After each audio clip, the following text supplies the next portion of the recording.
Welcome back to the Weekly Juice. As always, Ryan and Corey, the bad boys of Phi, joining you here for another episode. Today we have on entrepreneur Travis Zappia. He's currently residing in Orlando, Florida. He specializes in Airbnb short-term rentals. He also has an amazing portfolio and income stream. He has 7 different streams of income.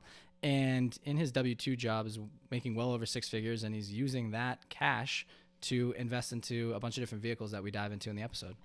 Yeah, he has a blog, the Young Retiree by 33. When he was 26 years old, he came up with the notion that he wanted to retire by 33, and he's using his 80% savings rate to try to get him there, which is a really, really, really high savings rate.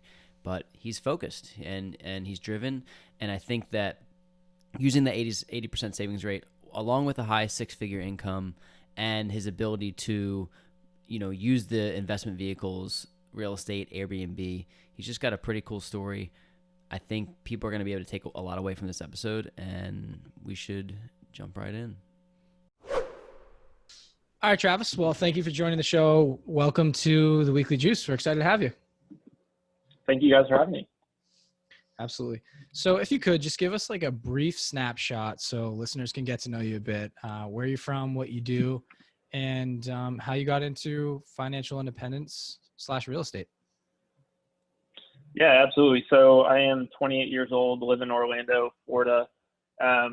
And I got into financial independence and kind of the FIRE movement early on, not early on, but 2 years ago, where I had a friend actually reach out to me and say, hey, you need to read the book Rich Dad Poor Dad, which is the very common kind of first book that leads you down the rabbit hole of learning more. And I read the book and it opened my mind to so many things that I had never heard of, I didn't know about. I didn't know anything about real estate. I had no plans at that point of buying any properties or understanding house hacking and what that was and how to eliminate your largest expense. But I went down the rabbit hole of Googling, hey, what's this all about? Found Bigger Pockets. From there, kind of to expanded my grasp and listening to a bunch of podcasts out there like Choose FI, Bigger Pockets Money, the normal Bigger Pockets podcast, Mad Scientists, all the big names, and really trying to understand what are people doing, what are people talking about, and how do you go about really accelerating your path to financial independence, and what are the things and strategies that people are using to do that. So really just went down rabbit hole after rabbit hole until I finally figured out and kind of put together my strategy of what I wanted to do and how I wanted to tackle and put a plan together for quote unquote retiring or being financially independent at a young age. Cool. So for our audience members, where are you from? I know you just gave us a roundabout. You're kind of been all over the country, but you live in Orlando, right? But where'd you grow up? Yeah, originally from Texas and kind of bounced around a little bit after college. So went to SUNY at Buffalo in upstate New York for 2 years for school, and then went to Arkansas. Graduated from the University of Arkansas with an industrial engineering degree with the emphasis on logistics, and then went up to Bethlehem, Pennsylvania, close to where you guys are, and now in Orlando. Awesome. So just to give a snapshot of what you currently do, we know you have 7 different streams of income. So let's talk about the first one, the basic one. I believe you kind of walked us through the story, but if you could give listeners an idea of like what you currently do for work. Yeah, so I run a software development team for Walmart e-commerce. So we develop the software that we use in our sortable e-commerce buildings, which are essentially anything that is smaller than paper towels. So anytime you go on Walmart.com and order something, about 60% of the time it's going to come from one of the buildings that my team develops the software for. So anything that the associates interact with from a front-end UI, UX standpoint, and then also developing the back-end algorithms of how freight flows through the building, how we prioritize orders, and adding new business capabilities for the overall e-commerce network to try to compete with the other big players that are out there. Awesome. So obviously we Clearly talked. a smart guy. Yeah, clearly a smart guy. Knows what you're doing. I don't know anything you just said, Yeah. but no.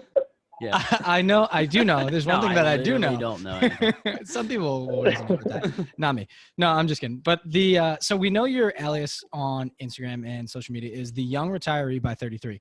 Can you dive into that and explain what that means?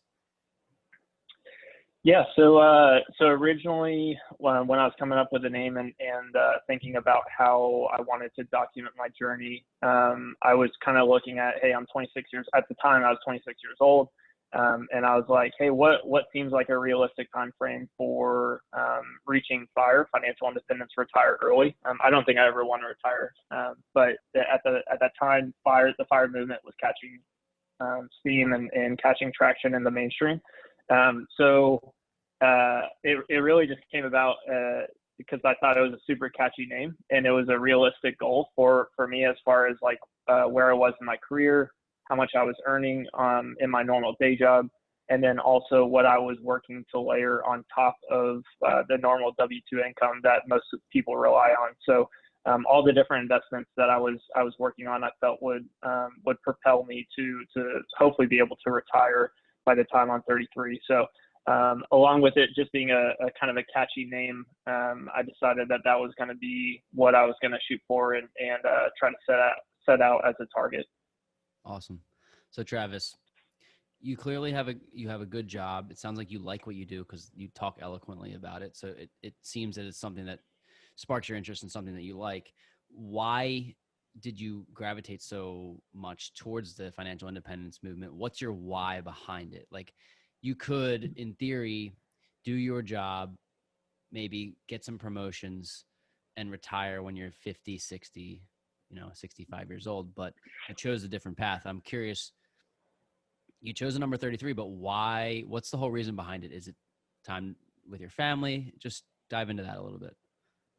Yeah, absolutely. I think it's something that people don't talk about enough in the sense of if you really look at what people work for, the majority of people work pretty much their entire life to then enjoy a very small portion of their life where they may not be as healthy, as fit, as active, and they have a bunch of different responsibilities. So for me, it's always been about more or less buying back my time because no matter who you talk to, no matter how wealthy you are, the only thing that you can't get back is time. And that's the most valuable resource that is out there.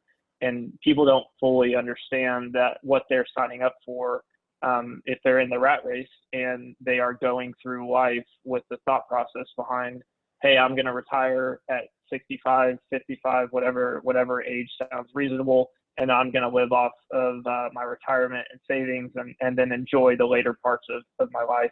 And for me, the focus has really been, I want to be able to do what I want, when I want, with who I want, whenever I want to. And I want my assets and what's producing income for me to be able to help pay for that lifestyle that I want in the future once I hit my FI target. Great. So I think that's a great answer. I think that step one of that is what we talk about in our early shows, right? We talk about savings, and you have a good job. We work W-2 jobs too. So we realize that, this stuff doesn't happen overnight. Even though you can reach FI in a 10-year time frame very realistically, and even faster if you're as aggressive as you are, and that's what I want to talk about. But we talk about savings, and you have a savings rate, I believe the number is 80%. And I want you to dive into that because I talk about my savings rate as 35%, and I think I'm doing good. Now, I don't even know how, I can't even fathom how I would get to 80%. Can you talk a little bit about how you do it and how that accelerates your path to FI? You're looking at 7 years. Yeah, so it's pretty straightforward when you really take a step back and think about how do you get a high savings rate. There's really two parts of the equation. You have earning a high income, so a lot of income streams and a good W-2, especially early on. I think that's important. And then the second one is figuring out what are the expenses that you need to cut. Typically, the majority of people, and you'll read it in books like Set for Life and others that are very, very common, the top three expenses are going to be housing, transportation, and food and entertainment. Typically, the top expense is going to be housing, and that's going to usually range between 30 and 35% of your take-home pay. If you could eliminate that one expense, and not only eliminate it, but also work to try to generate money based off the house that you live in by house hacking, which I talk about quite often, you're able to immediately get to a 35% savings rate right there. If you don't have a car payment, which I don't have a car payment right now, I'm looking at buying a R8 soon, but I don't have a car payment right now. So the thought is, okay, that's another $400, $500, $600 that some people have that they're paying every single month that they are no longer can save and invest. And then food and transportation, I've had a unique role in, especially the last couple of years, where not anymore with COVID, but prior to that, I was traveling for work quite often. So my meals during the week were taken care of by work. So I get $50 a day to spend, breakfast, lunch, dinner, whatever, excluding alcohol, which you'd have to pay for on your own if you want to drink at meals. But when you really focus on those expenses, bringing those down on top of having a really, really high income, which I have a 6-figure income that brings in a significant amount of money every single month. I'm essentially optimizing both sides of the equation, which allow me to be able to get to that 80% plus savings rate. And I really think that if people understood, it's a very simple equation. You just have to figure out how to hack that equation as much as possible to set yourself up to hit your goals. Then the path should be fairly straightforward on things that you have to do. That's great. I did not want to skip over the fact that you said you were looking for an R8 because Ryan and I just talked about this recently, how my goal is to buy a car in cash probably in like 5 years. Like I'm okay with the car I have. Are you a car guy? Is there something that motivates you to save up for something specific? I've always just wanted the R8. I think it's just a really, really unique car. And it's not, I think Ferraris and Lamborghinis are kind of overhyped a little bit. And I just think, and even if you look at the old R8s, 2009, 2010, like they still have that incredible look to them. I actually had a chance to go out and test drive one the other week, and it was a very fun experience. So it's just something that I have a 2008 Jetta that I drive, and I've had that since high school, and I've never had a car payment. And it's something that as I continue to progress in my career and make more money, driving a nice car is something that will bring value to me and something that I want in the future. And because of that, it's something that I'll spend the time and effort to get. It's very cool because we were just talking about this, like I said the other day, but making the sacrifices now, making the sacrifices to say, look, he drives a 2008 Jetta. There's probably nothing wrong with the car. It's probably a great car. But to do those things up front, and there's that one quote, and I don't know where it came from, but it says, when you make $80,000 a year, try to live off 40. When you make $120,000 a year, try to live off 40. When you make $160,000 a year, try to live off 40. So if you can drive that Jetta for 10, 12 years, buying an R8, an Audi R8, if people don't know what that is, like it's possible as long as you do those things up front, you make the sacrifices up front. So I think that's really cool. 80% savings rate. That's impressive. I'm curious, you have the savings rate, but then we can dive right, I guess, a little bit into the real estate because you took the savings and you have to put it into a different vehicle in order for it to grow. What was your first step? I know you said you were house hacking. Can you talk about maybe the first couple steps you took into the real estate game? Yeah, so the first one was actually when I got a promotion at work and was moving from Bethlehem down to Orlando. I just finished reading Rich Dad Poor Dad. I knew I wanted to buy a house. I knew I didn't want to rent anymore because that money was more or less just being thrown down the drain. But I decided at that point, hey, I'm going to buy a house. At that point, I had no idea what house hacking was. I had never heard of it. I had never listened to Bigger Pockets to hear anybody talk about it. And I decided to buy a house. knowing that, hey, I was going to be building up equity, I was going to be paying down the principal, there were going to be some tax benefits for depreciation and those things. And so I was like, oh man, like I made a really, really solid decision.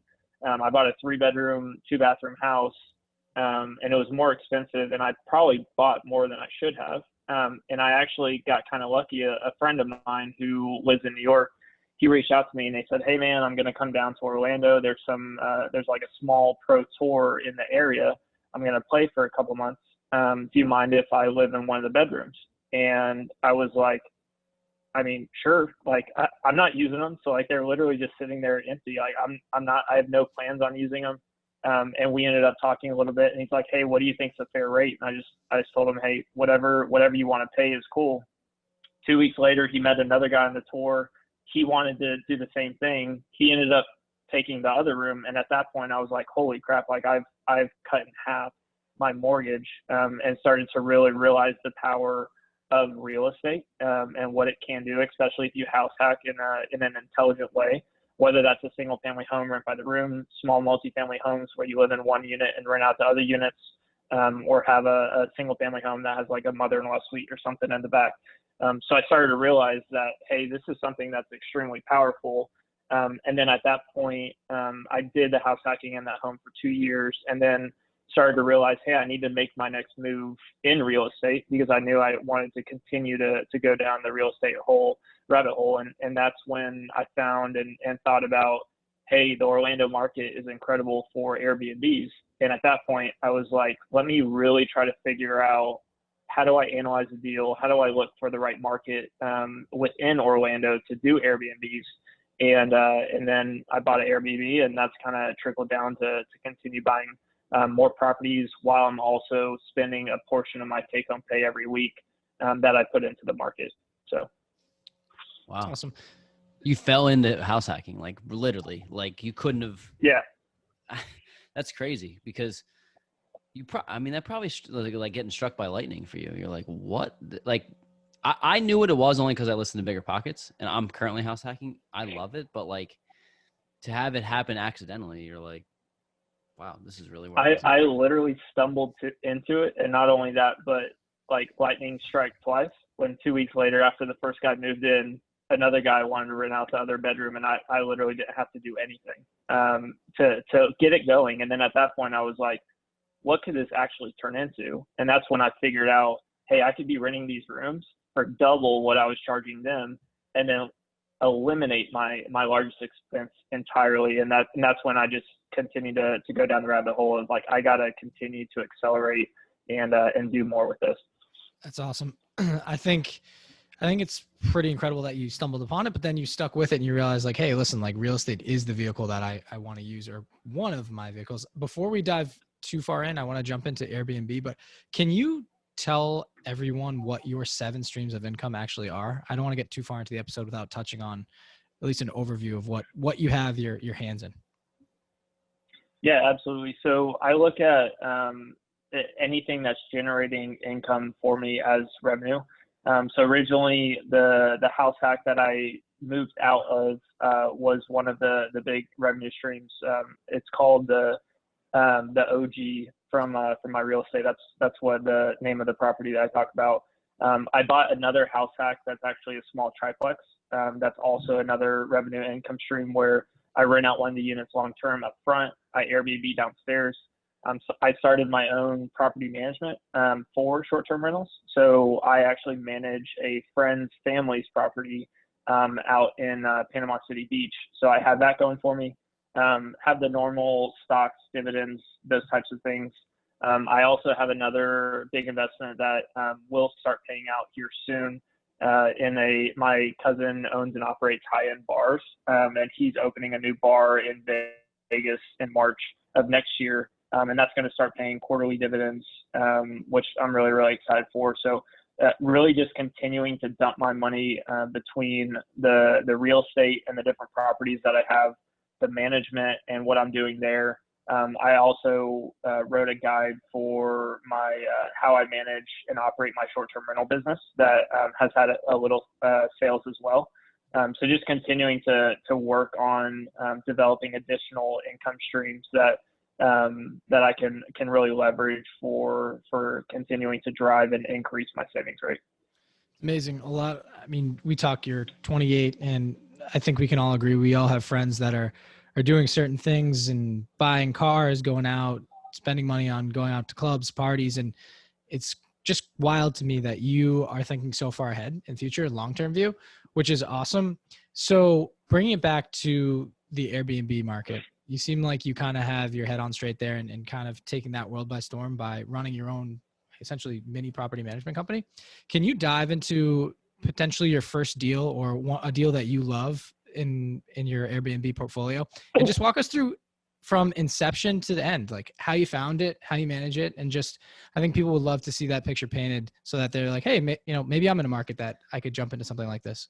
Yeah. And Travis, before you get started, I think the idea for this is like the Airbnb numbers are so much higher in terms of the rent that your actual mortgages. If you could talk specifics and numbers there too, because I think this could light a fire for some people that, let's say in theory, a rent for a place is $1,500 a month and your mortgage is $800, and you have maybe $300 a month in cash flow, where Airbnb, you're renting it out for a weekend for X amount of dollars. Just talk a little bit about, first start with the inception of it, and then if you could talk maybe a specific deal numbers would be great.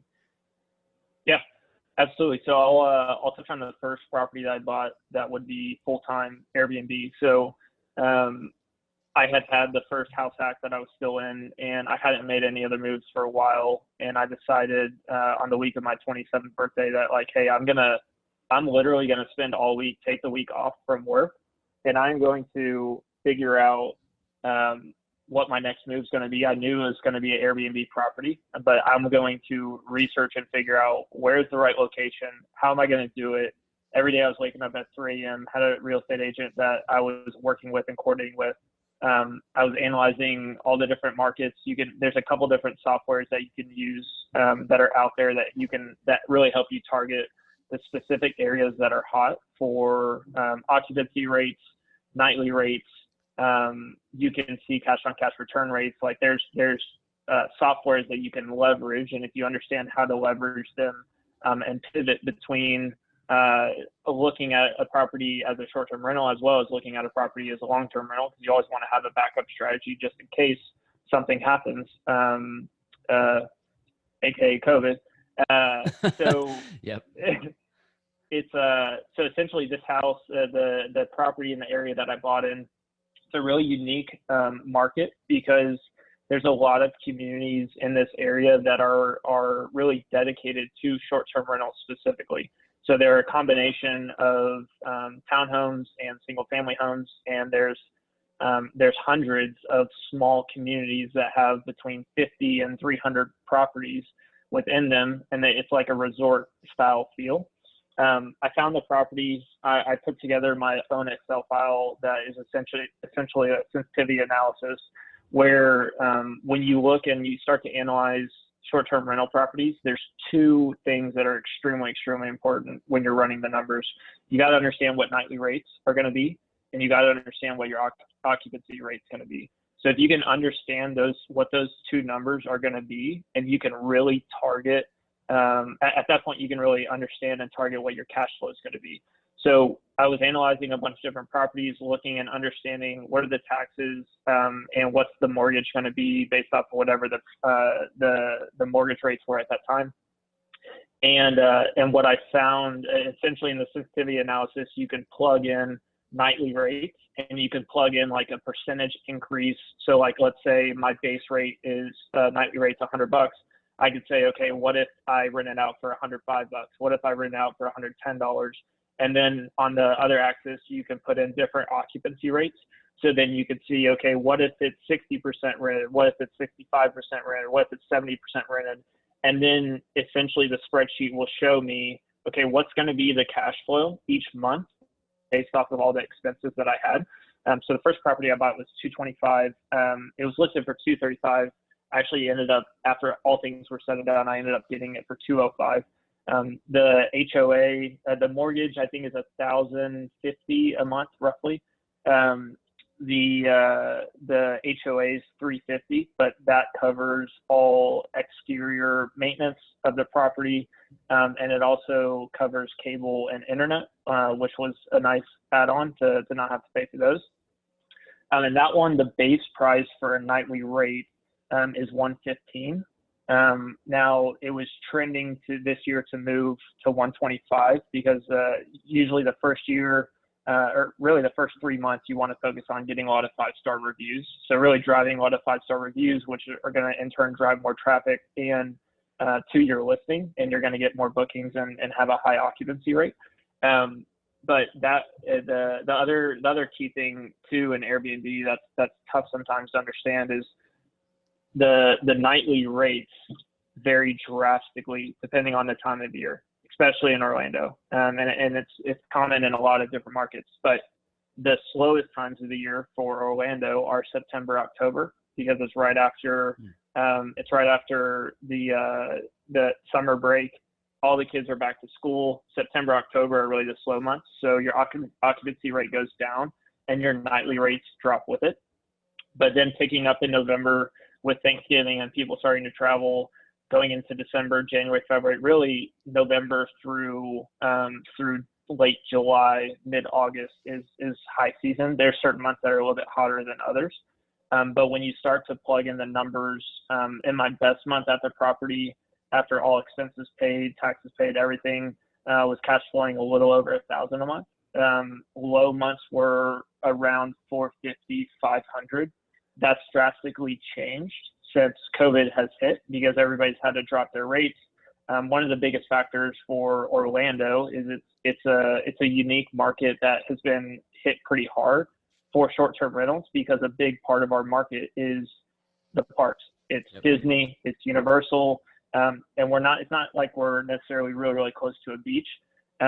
So it's been hit pretty hard. And you see like my occupancy rate has dropped by 15% easily. And a lot of the unique things now with Airbnb in Orlando has been, there's a lot of last minute bookings because people don't want somebody to all of a sudden get COVID and then they have to cancel their travel plans.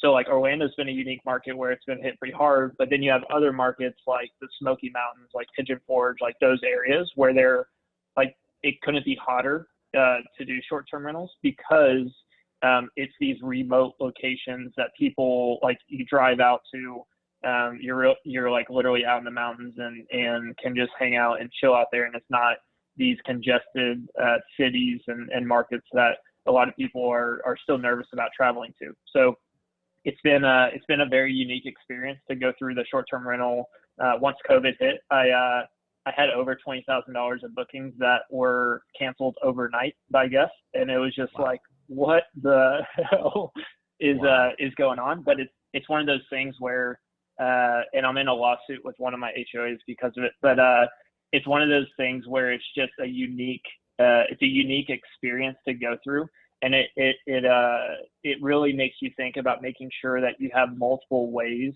to go about renting properties. My short-term rental, like I'm back to true short-term rentals in my Orlando properties, but when COVID hit, I essentially pivoted my business model to 31 plus day rentals because there was an executive order signed into law by the governor stating that short-term rentals had to stop immediately. It's like you couldn't allow anybody into your places, but they allowed for 30 plus day rentals based off of how the executive order was written. So you got to make sure that you have the multiple ways that you can pivot. And at that point, when COVID hit, it was just like try to survive, continue to like get enough money to pay the mortgage and the main expenses, and then go from there. How did you get people to sign up and essentially fill your units with tenants for 30 days during a pandemic? What was your marketing strategy? Yeah, so it was actually still through Airbnb. Surprisingly enough, you had a lot of people that were snowbirds that were actually trying to come down to the Florida market and stay for an extended period of time. So you had a lot of people from the Northeast, especially the New York, New Jersey area, like in your area. You had a lot of people from there that just wanted to get out and they wanted a place to stay. And the benefit for them was that you had all of these operators like myself, and I wouldn't consider myself a big short-term rental operator, but I have 3 properties. And you have all these operators like myself that we have to cut our rates just to try to drive people to look at our properties.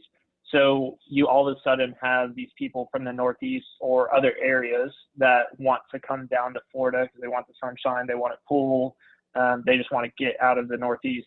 And it was actually fairly easy to find people to rent out. You just had to change your pricing structure a little bit, and then you had to change your minimum night stays to really make sure that people understood that, hey, you have to book for at least 30 days, and it would show them only properties that allowed that.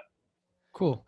I would say that makes sense. I was wondering if you could get a little bit more granular with the whole Airbnb concept. I'm thinking about like you purchased your property and you have an idea that you want to list it as an Airbnb unit. Like, how do you sign up with Airbnb? How do you register the property? Is there specific hoops you have to go through rather than just, I'm thinking about us. We purchased a duplex, and not that we would want Airbnb. Not that we would never be able to do an Airbnb with it, but just where would we go if we wanted to? Yeah, absolutely. So there's a couple of different avenues that you can go down. You can focus on listing on multiple platforms. So like Airbnb, VRBO, HomeAway. Like you can really focus on listing on multiple platforms. The beauty about Orlando with how much traffic comes to the area for travel and for the parks once things open back up is you can really rely on just Airbnb, and that can drive all of your occupancy and your rates. And to sign up, it's fairly straightforward. I mean, you literally just go to Airbnb, create an account. At that point, it's all about understanding how do I show that this is a legitimate, safe property for somebody to stay at. How do I create a good description? How do I make sure that a really, really important thing is getting professional pictures? It's almost the most important thing for Airbnbs, because if you think about when people are going to do 2 things more or less when they look for properties on Airbnb for vacation. They're going to look at pictures and they're going to look at reviews. Like those are literally like the 2 things that they're going to look at price too. But those are the 2 most important things, and you really have to capture somebody's attention. So making sure that you have really, really good pictures, and also pictures that are in a good sequence. There's too many times that I'll look at, somebody will ask me to look at their property and give them feedback. And I'll be like, hey, if you scroll through your pictures and you're a guest looking to book, you can't figure out what the property looks like. You're bouncing from room to room, and it's so confusing as to what, like, you want to really generate that experience from the beginning. And a big part of it is getting pictures that are professionally taken, and you have plenty of people that are out there that understand, photographers that are out there that understand how to take good pictures of properties, and then getting good descriptions. I also have a user guide that is set up for an online user guide. So I create an online guidebook, send my guests a link to that so that they have recommendations for restaurants, things to do in the area. There's a lot of unique things that you can do to continue to enhance the experience of your guests and make them feel comfortable and safe through the entire process. So it's as easy as going on. Airbnb does a really good job of walking you through step by step of exactly what you need to do for adding all the information of the property, house rules, are pets allowed, those types of things. You input all that information, and then at that point, your listing is live, and you're ready to rock and roll. And you can link some additional softwares to the platform, which I do, that really help with dynamic pricing to make sure that my price per night is appropriately adjusted based off weekdays, weekends, Thanksgiving, New Year's, those really, really important times to drive high revenue. And then I also work to set up messaging softwares that do a lot of the communication automatically for me outside of one-off questions that I get from the guests. So Airbnb does a great job of helping set up that base, and they'll make sure that you input all the information about the property, and then at that point, you can list and link additional softwares where you feel are necessary. Travis, this is really interesting to me, because I think that the common thought right now is that Airbnb is dead, right, with COVID, and it's just totally not true at all. I'm thinking about what you said about like the Smoky Mountains, or it all depends on where people are traveling to. I would say probably Orlando. In my head, I'm thinking Orlando might be tougher because of Disney World and whether or not it's open or not, right? But in my estimation, Airbnb is almost like a safety net, because if you can rent it as an Airbnb, you can most likely rent it as a long-term rental. So you almost are hedging your bet in a way where if you're in a nice enough area to be an Airbnb, you can definitely rent it as a long-term rental. The numbers might not be the same depending upon the price, or might not be as lucrative depending upon the price point. But can you talk a little bit about your revenue this year? You said you have three Airbnb properties. Am I Correct. reading this right, that you had $100,000 plus in revenue this year off those three properties? Yep. Yeah, that's correct. Well, so I also have I brought on board in around June of this year, the condo that I manage for somebody else as well in PCB. So it's a combination of the two that I have down in Kissimmee area that I own, the new triplex that I'm living in now, where I rent out the 1-bedroom, 1-bathroom downstairs, and then the PCB condo that's out in Panama City Beach. But yeah, I actually 2 days ago just hit over $100,000 in revenue for the year. It's incredible, man. That's great. Congratulations. Congrats. Yeah, I think it's amazing. I think you're on something. Well, you're definitely on It's something. down to seven things. I don't have to think about it. He's on something. So it's cool because you're guiding people through. You have a blog that talks about this. So if people are interested, they can always check out and we'll let you do a little Plug you at the end. At the end. So I think this is really, really valuable information for people. I think that we haven't thought about Airbnb because the areas that we buy in, we're currently buying small multifamily. But it hasn't worked out for that, but we haven't even tried, and maybe there is a market for it. I think people would be surprised about Airbnb. I think that I know that our producer Jake has a friend who does Airbnb, and just in Philadelphia, and it's like, just because Philadelphia is a touristy area, like people would want to come there. So I think it's pretty cool. Yeah. So I think obviously you have a ton of knowledge on the topic, but how did it pop in your head? You're like, hey, listen, like I want to get into this Airbnb, VRBO, vacation rental niche, opposed to long-term rentals. Was it just specifically based on you being in Orlando and you saw other people doing it, or where'd you find your research? Yeah, it was actually a combination of being in Orlando and not being too far from some really hot locations to do short-term rentals, as well as understanding that the cash flow can be, not always, but it can be significantly higher if you buy in the right location and you set up the right systems and processes in place to be able to manage the business. So it was one of the things that when I just started kind of Googling around and figuring out who's talking about short-term rentals, what are they talking about, found a couple of podcasts where I would just listen to people's stories about what they do. I would try to connect with them through Instagram, and it helped having the Instagram account where I already had a decent following, so they could see like, hey, I'm serious about what I'm talking about. And then honestly, it's been trial by error. It's you're never going to be perfect. There's always going to be things that you can do and get better. And every time I make a mistake or do something wrong, I just make sure that I figure out what do I need to do to make sure that doesn't happen again. And how do I make sure all my properties are set up for success so that I can manage 4 properties as a side hustle while I have a full-time job where my quote unquote 9 to 5 is pretty packed Monday to Friday with meetings and things that I have to take care of. So it really just Googling, hey, who's talking about this, trying to connect with a couple people on, hey, what are you doing? How are you doing it? and then doing a lot of research, clicking into listings, figuring out price per night, looking at occupancy rates and people's calendars, and trying to run the numbers.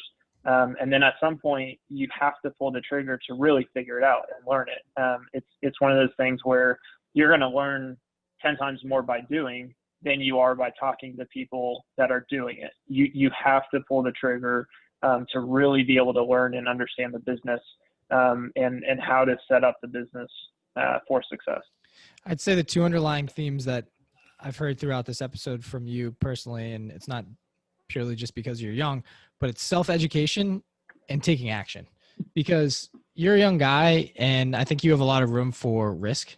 Put it that way. You don't have a family and you're not in your mid 40s or 50s, and you're towards the end, and you're not towards the end, but you're in the middle of your life and you're debating, how do I stack up the savings? You're starting early, which is helpful for anyone. I'm wondering if you could shed a little light, being that you're a couple of years out of this phase and stage. Say you have $200 to $300 extra bucks a month, and you're in the phase of like, hey, maybe I've saved up 10,000. I'm on my way to save up 20,000, 25,000. When you have a little bit of a safety nest egg, which avenue would you personally take, looking back and giving yourself advice on, okay, here's how I'd push my cash at this point in my life? Yeah, I think so. If you want to get into short-term rentals, I think one of the best ways to do so would be to buy a small multifamily and house hack and try short-term rentals on the other unit. So buy a duplex, a triplex, a quad, and live in one of the units, and then rent out the other unit, whether it's through Airbnb or long-term. And I think that's the single easiest way and least risky way to do it, and to really get an understanding from that experience as to whether or not that's something that you want to pursue long term. Because I think that you can definitely, especially if you don't have a lot of money, the easiest way to get into a home and get into real estate is by living in the property. And the best way to get into the short-term game, if you're going to live in the property, is to buy a small multifamily home in a great area for short-term rentals, and go about it that way. I want to dive a little bit into the Instagram account. Like, you've built up a pretty good following. You do have the blog. What is, I guess, your plan and goals with that account? Is it specifically to network, to essentially build up a network and potentially get leads on other properties, clash and spitball ideas with people that are in the financial independence movement? Like, what's your goal? Yeah, so originally my goal was to hold myself accountable to what I was saying I was going to do. So it had nothing to do with trying to really build an account. I honestly had no intention or thoughts of it even growing to over 100 followers.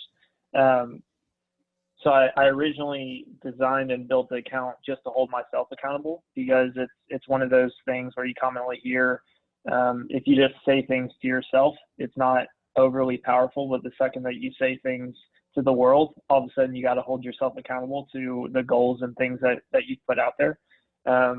And it's really just continued to expand the network of people that I know. I'm definitely not trying to leverage or use the account specifically for monetization or making money off of it. I think for me is trying to educate others, especially if I can help educate others at a young age, of some smart financial decisions to make at a young age, so that you can set yourself up for a lifetime and for your future.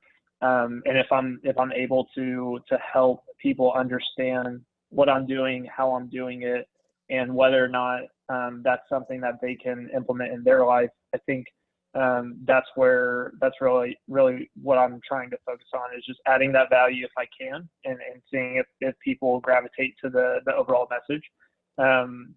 But really more just to share what I'm doing, how I'm doing it. And it's been great too. I've made a lot of close friends that I've met up with, whether it's go grab a drink and beer with, like Reynolds to Wells, Warren and Kyle, up in Jersey. They're awesome people. Or Your First Million, Joe, him and I hung out when he was in Orlando. So it's been really cool to get to meet all these awesome people. And it's true that the more you surround yourself with people that are doing things that you want to do, the more that you're going to continue to drive yourself to do greater things for your future. That's great. Well, I want to get into your future goals just in general with your business, but I also want to talk about briefly your systems, because this is a lot to manage. When you manage a short-term rental, and Ryan and I are doing this together, we have an LLC, we have a property together. It's not too difficult because we're just starting to build our portfolio. But when you manage an Airbnb business, you have to have cleaners come in, every time these people leave, a couple times a month or more. I'm curious what you do to manage those systems, not only from the property management, so to speak, in air quotes, but also the tracking of your numbers. Can you talk a little bit about that? Yeah, so from a management standpoint, I have a few different softwares that help, like I was saying before, with a lot of the messaging itself. So I more or less have a scheduled messaging list of when you inquire about a property, auto response, when you book, an auto response, 2 days before arrival, a message with more information on how to get in. I have set up the properties physically too in a way that allows me to manage everything from my phone. So I have Nest thermostats in my properties so I can manage the thermostats from my phone in case there's any issues. I have smart locks on the doors with a Smart Things hub, so I can add and change access codes for guests based off of their phone number. So I've been able to set up these systems to where I can manage everything from my phone. There's also the software that I use for the messaging. I've also figured out how to leverage that software to message and communicate with my cleaners. So my cleaners can see my calendar. Every time there's a new booking that comes in, they get a text message saying, "Hey, I've received a new booking. This is Travis. I've received a new booking at this location. The check-in date is this date. The checkout date is this date. Please go ahead and schedule cleaning for this date." So there's all of these different things, and this has just been a ton of research that I've done on how do I manage a property in the most efficient manner, because again, my time is the most important thing to me. So how do I manage these things in the most efficient manner, and how do I try to remove myself from the day in and day out business and set clear expectations with my cleaners on, hey, all I want to hear from you is that somebody's arrived. If there's anything that's wrong with the property, like, let me know, and we'll figure out what we need to do. That doesn't happen often, but it's going to happen every once in a while where somebody breaks something or whatever, and you figure out with your cleaner what you need to do. And then let me know when you leave so that I can let the next guest know, if I have people checking in the same day, hey, the property's ready, you're good to rock and roll. So I have an awesome cleaning crew, both in Panama City Beach as well as in Orlando. I have an awesome general contractor that does all my handyman stuff, and he lives right down by the properties and is always able to go there if I need him to on short notice. So I think it's having the right systems in place. I think it's having the right team on the ground, and then really being able to leverage the systems and the team to try to remove myself as much as I possibly can from the daily interactions of the business. That's awesome. So I heard a couple things there that I wanted to touch on. I know you're in the software game with your W-2 job. So is this something that the typical lay person can take advantage of? Specifically, I want to know if you're willing to share what the name of the software is, or if it's something that you personally built. Yeah, I definitely did not build it. I would always rather pay somebody else if there's something that exists, especially with some of how complicated this stuff is. But I wrote about this in my guide, and I literally outline exactly what I do. But I use for the messaging, so a lot of the messaging stuff, I use a software called Smart B&B, and it's actually for the time that it saves me, it is extremely cheap. So I pay $16 a month, to use the software. It does take some time to get the software set up. So if you know what you're doing, and I outlined this in my guide, step by step on all the messaging sequences that you need to have, or you should have from my perspective, it takes a good 10, 15 hours to get set up. But once you have all of that set up and you are monitoring in the back end to make sure that the messages are getting sent at the frequency you want them when you want them to, then you're really able to, again, take a step out of the business and focus on working on the business versus working in the business. So Smart B&B has been an incredibly valuable tool that I leverage for my short-term rentals. And then for pricing, I use a software called Price Labs. And that's essentially a software where you can put in your minimum, median, and maximum nightly rates. And then it will strategically, it will optimize your nightly rates across your calendar, depending on the frequency at which people are searching for those dates in your market. So days like Thanksgiving and those days, because a lot of people travel on Thanksgiving and want to come to Orlando for that, that night is going to be much higher priced than your normal day in October that not a lot of people travel to Orlando. So that software constantly changes your nightly rates, so you don't have to do anything. You put the inputs in, and then the outputs are all driven based off of their algorithms in the back end. So leveraging those softwares have been extremely valuable for really getting back a lot of my time within managing the business as a whole. That's awesome, man. I think. Wow, Jinx. Maybe we shouldn't. That's a filler. I'm just curious if you know of any of these softwares or programs that could help out someone that's managing a long-term rental portfolio as opposed to just Airbnb. I know that's your niche, but I would love a little assistance for automatic replies and things. Yeah, that's a great point. Yeah, I don't know. There's probably a big market out there if somebody were to do it. I think the closest thing I know to that is Cozy, and that's one that a lot of people use to manage tenants, leases, all that kind of stuff. But I would assume there's probably a market for that, because I don't know of any software out there that helps manage that the long-term business. Yeah, but Cozy is the closest thing that I could think of to help, but it doesn't automate. In my understanding of using it, it doesn't automate any of the messaging or anything. Yeah, they're apartments.com bought Cozy, so it's a little bit different now. But we're using actually Rent Ready, but there may be a feature that does some of those automated things. We have to kind of dive into it more. We certainly respect your time. I think that one of the things that I wanted to touch on is your future goals in general. You have a significant net worth for somebody who's 28 years old. You have a significant business. You have a great W-2. Besides the R8, what does the next 10 years look like for Travis? It sounds like you might be retired by 33, but still working in some capacity. What do you see yourself doing? What are your future goals? Yeah, absolutely.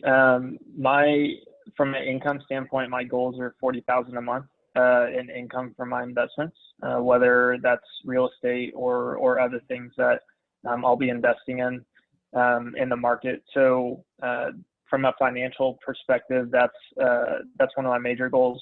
Another goal that I kind of have on the wish list, but haven't figured out if it's something that's going to be realistic, is I would like to start playing in golf tournaments. So I was a tennis player growing up and played D1 college tennis, but found my true passion post graduating as golf, and I'm close to a scratch golfer right now, and I would love to, and that's playing maybe once every 2 weeks.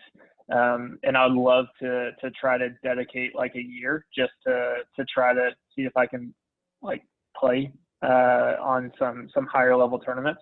So I think that'd be really, really exciting. And then honestly, at that point, it's going to be really focusing on whatever passions I have at that point.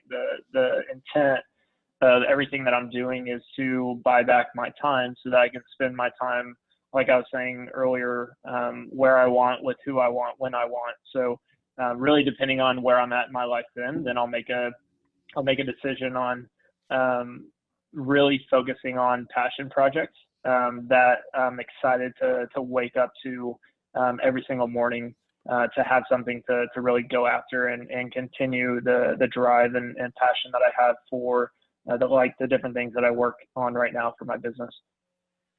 So, scratch golfer, I think I'm playing this weekend. I'm gonna try to break 100. Rise right, right around that. Right Man, around that. we are brutal. We Trav. are. It's bad, but we like drinking and having fun on the golf course, so it's fun. Hey, that's what it's about. Honestly, it is an addicting sport. I like it. I really do, but I'm not good. I mean, It's a mind game we're too. good athletes, so it's like so frustrating that we're not good at golf. But like, I think it's a thing that you can't just be like, oh, I'll play every 3 months, and like you're not going to be good. Like it's. I grew up on a golf course and I suck at golfing. I was a caddy for like 10 years. It's brutal, man. Yeah. It's brutal, but But it's a sport that you can play. It's a fun sport. So fun. It is. Absolutely. That's awesome. Did not know that about you. We have last segment of our show is called The Last Drop. Where you share kind of, our guests are going to, we oftentimes share an app, a tool, some sort of,